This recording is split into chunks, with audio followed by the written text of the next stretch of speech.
คุณชานหรือคุณชันเนี่ยนะก็เป็นเพื่อนบ้านแล้วก็ถ่ายคลิปไว้ตัวนี้ทุกคนนะอันนี้คุณออนี่คือเป็นคนที่ดูแลแม่ย่าปัจจุบันถูกไหมนี่เป็นเพื่อนบ้านนะแต่ซึ่งบอกว่าถ้ามีตายได้เงินเกือบล้านคนพูดมาเขาก็เสียแม่ย่าตาย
คุยกับทางฝั่งก็คือเหลือว่าฟ้าที่คารวะอยู่ใช่ไหมแล้วคุณทำงานอยู่ตรงนั้นอ่ะ ตรงนั้นนะตรงหน้าบ้านน่ะรถกับแกนว่ากับแกนนี่แหละเรื่องรถ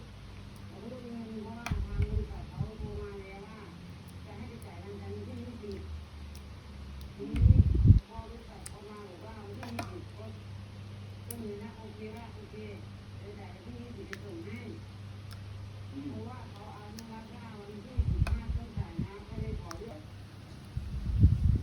ขายแล้วก็ไม่ได้เก็บเงินด้วยอ่ะก็สุดท้ายไม่เป็นเอง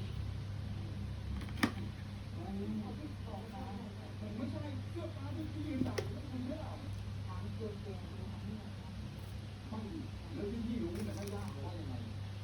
ไม่ยากนะเขาบอกเขาถูกเขาไม่กลับเข้าไปเขากลัวว่าทางนี้จะทำขึ้นเรื่องเดียวนี่ไม่สิเขียนมันได้ส่วนจะบอกไป